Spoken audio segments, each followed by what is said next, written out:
पहले पार्ट में आपने देखा होगा कि सेठ जी की बहू पानी भरने के लिए कुएं पे जाती है, जहाँ पर उसे 4 राहगीर मिलते हैं। प्यास लगने के कारण सेठ जी की बहू से पानी पिलाने को कहते हैं, लेकिन सेठ जी की बहू कहती है कि पहले मेरे 4 सवालों का जवाब दो, तभी मैं तुम्हें पानी पिलाऊंगी। उन चारों राहगीरों से वो 4 सवाल करती है, लेकिन उनमें से कोई भी एक भी सवाल का जवाब नहीं दे पाता, जिसकी वजह से वो बिना पानी पिए ही वहाँ से जाने लगते हैं। तब सेठ की बहू कहती है कि आप लोग मेरे घर चलो, मैं आपको वहाँ पानी पिलाऊंगी।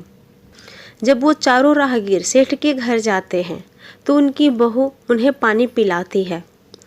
पानी पीने के बाद वो चारों राहगीर अपने रास्ते चले जाते हैं, पर ये सब सेठ जी देख रहे होते हैं। सेठ जी जब ये सब देखते हैं, उन्हें ये सब बिल्कुल अच्छा नहीं लगता कि पराए मर्दों को बुलाकर मेरी बहू घर में पानी पिला रही है और उनकी सेवा कर रही है। इसकी शिकायत वो जाके अपने शहर के राजा से करते हैं। तब राजा सेठ की बहू को दरबार में आने के लिए सैनिकों को भेजते हैं। आगे की कहानी अब मैं आपको सुना रही हूँ। राजा ने सैनिकों से कहा कि तुरंत ही सेठ की बहू को राज दरबार में लेकर आओ। राजा की सिपाहियों को अपने घर पर आया देखकर सेठ की पत्नी ने अपनी बहू से पूछा, क्या बात है बहू रानी, क्या तुम्हारी किसी से कहा सुनी हो गई थी, जो उसकी शिकायत पर राजा ने तुम्हें बुलाने के लिए सिपाही भेज दिए। बहू ने सास को चिंतित देखा तो उनका चिंता दूर करते हुए कहा, नहीं सासू माँ, मेरी किसी से कोई कहा सुनी नहीं हुई है, अब जरा भी फिक्र ना करें। सास को आश्वस्त कर वो सिपाहियों से बोली कि पहले तुम अपने राजा से यह पूछ कर आओ कि उन्होंने मुझे किस रूप में बुलाया है, बहन, बेटी या फिर बहू के रूप में, किस रूप में मैं उनकी सभा में आऊं। बहू की बात सुनकर सिपाही वापस चले गए। उन्होंने राजा को सारी बातें बताई। राजा ने तुरंत आदेश दिया कि पालकी लेकर जाओ और कहना कि उसे बहू के रूप में बुलाया गया है।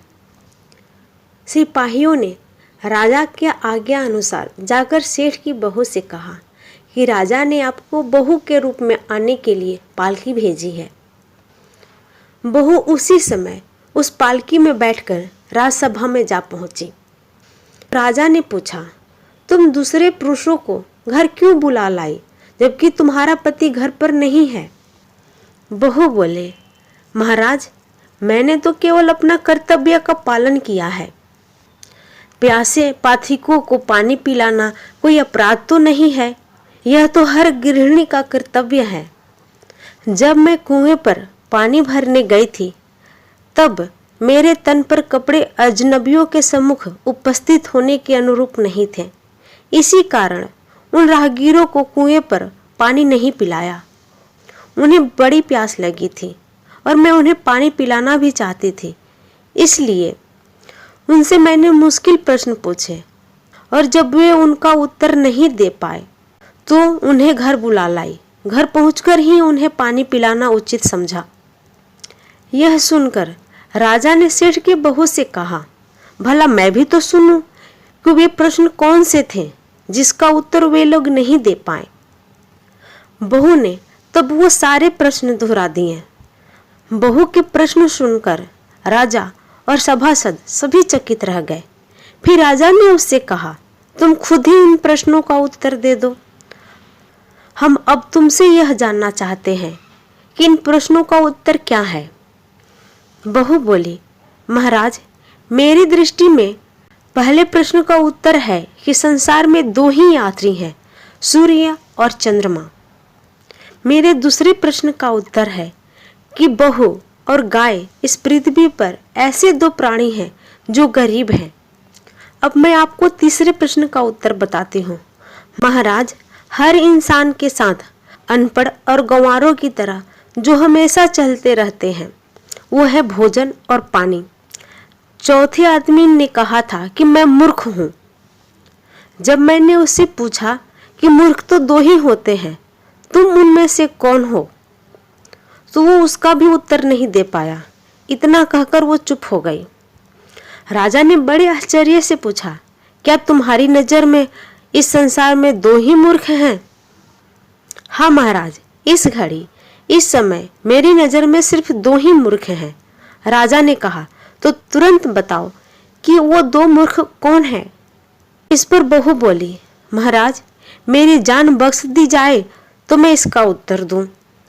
राजा को ये बड़ी उत्सुकता थी यह जानने के लिए कि वो 2 मूर्ख कौन है। सो उसने तुरंत ही बहू से कह दिया कि तुम निसंकोच ही कहो, हम वचन देते हैं तुम्हें कोई सजा नहीं दी जाएगी। बहू बोली, महाराज मेरे सामने इस वक्त बस 2 ही मूर्ख हैं। फिर अपने ससुर की ओर हाथ जोड़कर कहने लगी, पहला मूर्ख तो मेरे ससुर जी हैं, जो पूरी बात जाने बिना ही अपनी बहू की शिकायत दरबार में की। अगर इन्हें शक हुआ ही था तो पहले मुझसे तो पूछ लेते, मैं खुद ही इन्हें सारी बातें बता देती। इस तरह घर परिवार की बेइज्जती तो नहीं होती। ससुर को अपनी गलती का एहसास हुआ।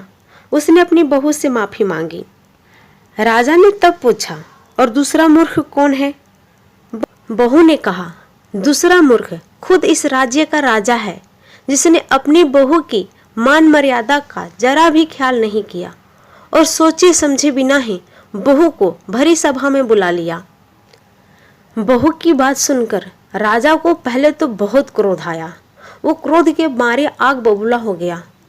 परंतु तभी सारी बातें उसकी समझ में आने पर राजा ने बहू को उसकी समझदारी और चतुराई की सराहना करते हुए उसे ढेर सारे पुरस्कार देकर सम्मान सहित विदा किया। अगर आपको ये कहानी पसंद आई हो तो प्लीज़ मेरे चैनल को लाइक करें, सब्सक्राइब करें और शेयर करें, और हाँ, कमेंट करना बिल्कुल ना भूलें। Thank you very much.